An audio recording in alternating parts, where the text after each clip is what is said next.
Welcome back to Capitol Report. I am Tom Dutch again. This is After Hours, where we kind of kick around the issues of the day alongside the panel and His Honor, the Mayor of Bridgeport, Joe Ganim, who was with us in the last block of the broadcast. And now we're here to grill you about politics and all that kind of stuff. Roy, why don't you take a couple of beats about the casino stuff before we go? Yeah, I want to ask you a question. What's the buzz on the street in Bridgeport since last Monday? It's amazing that just about everybody you bump into, maybe because they think of me as being associated with it, which is Mayor I am, talking about it. Very positive. People are excited about it and want to know what's going on. What's the likelihood? What are people upstate going to do? What are people around the state thinking? And you know, certainly as you get further away, there's different issues, as we saw with issues with regards to the Indian tribes and so on. People, it's a very positive buzz coming off the heels of, as I said, and repeat it, Live Nation coming in, or the buzz about Amazon being part of, we think, Bridgeport, New Haven region, but Connecticut, and other stuff going on. So it's. Go ahead, Jody.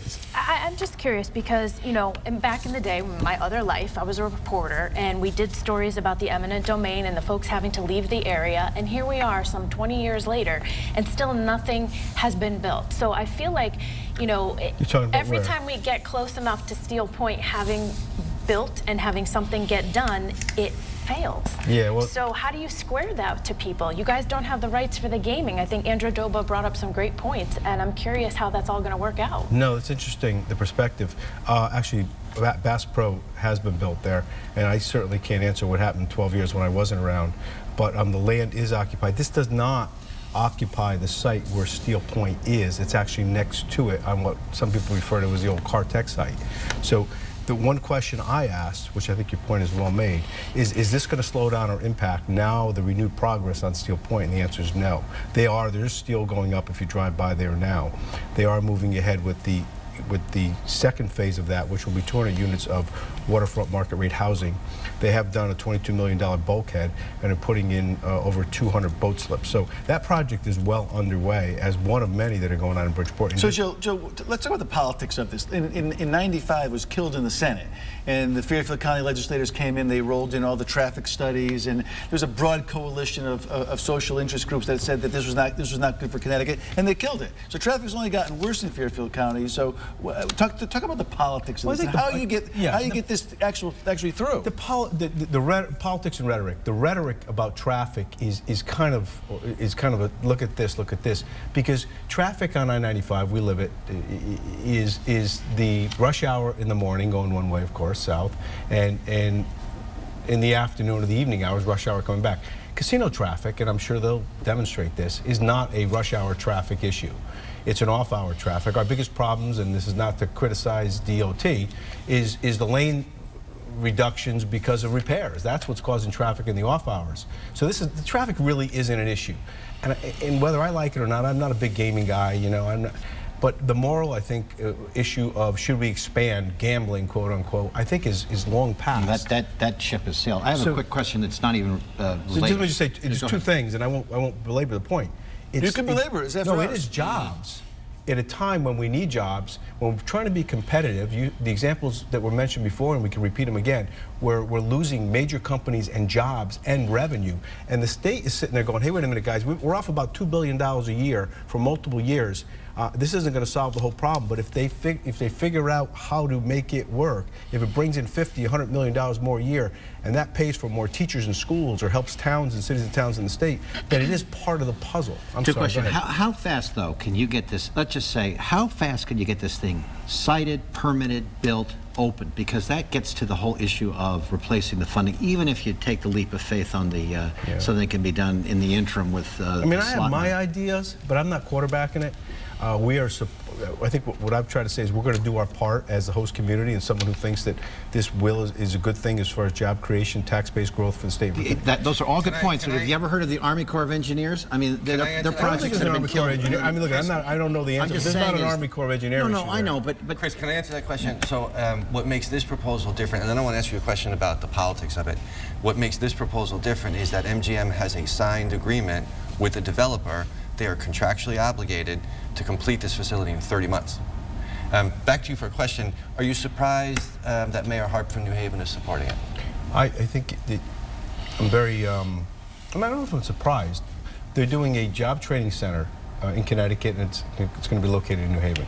Jobs are critical to whether you're a citizen, but certainly if you're a public official, you're looking about how you can make opportunities for your citizens, your residents.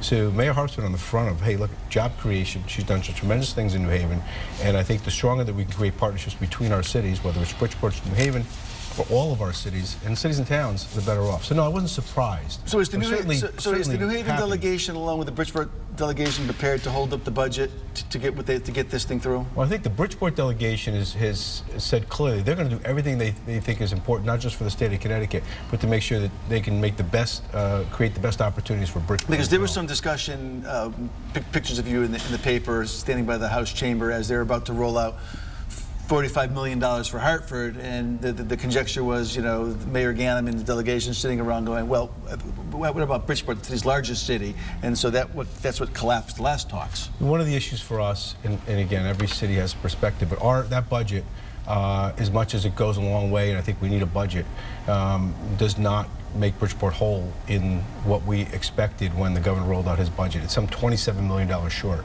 So it's challenging at best. So I'm up there doing my job along with our delegation, trying to make sure that we're trying to put pieces together to ensure we get enough money for schools, we get enough money for counseling. I want to focus into politics in the last couple of minutes we have here. So my friend Lenny Grimaldi from, I guess you had a fundraiser last week, and you highlighted the message to, quote, straighten out the mess in Hartford, you said at a fundraiser. You know who's been governor for the last 7 years? So the mess is the Democratic mess. I always understand when like Dan Drew and everyone else is running against the mess in Hartford created by Democrats. Yeah, I don't think that the solutions for Connecticut are going to be labeled with a D or an R. They're going to look for people that have experience. They're going to be willing to be bold, take initiatives, and have solved problems in the past. And some people have things in their past that are favorable and unfavorable. I'm one of those guys. He definitely stepped around that one. One thing that I've got is more experience, and the most experience of anybody who's even thinking, contemplating, waking up in the morning that they think they can run the state of Connecticut, who's got a track record of over a decade, starting with a bankrupt city, putting it on level ground, holding the line on taxes, creating jobs, bringing businesses in, continuing to bring business into a city when businesses are leaving other places in Connecticut, namely cities. Are you so that's what it's going to be about. We're not going to look at, oh, gee, he's branded as a this candidate or that candidate. We've seen the dynamics of politics change dramatically in the last. Is it inconsistent to say in the Republican / somewhat Democrat budget that the citizen selection program was eliminated? You've been trying to appeal to be eligible for that program.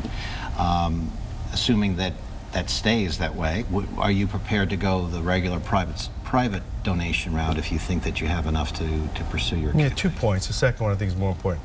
First is we're in court. We're in federal court now. That'll be decided based on what I think are the right constitutional issues by a federal judge. But more important than that, this election, in my view, and I may be the only one at this table who believes this, is not going to be decided by who has the most money or who has the flashiest bumper stickers. The state is in too much of a serious position. Everybody's aware of it. This isn't just inside baseball saying, oh, gee, we got a little problem here. We need an R, we need a D. This is probably the most dramatic fiscal budget challenge that Connecticut has seen since, you can say, go back to Weicker.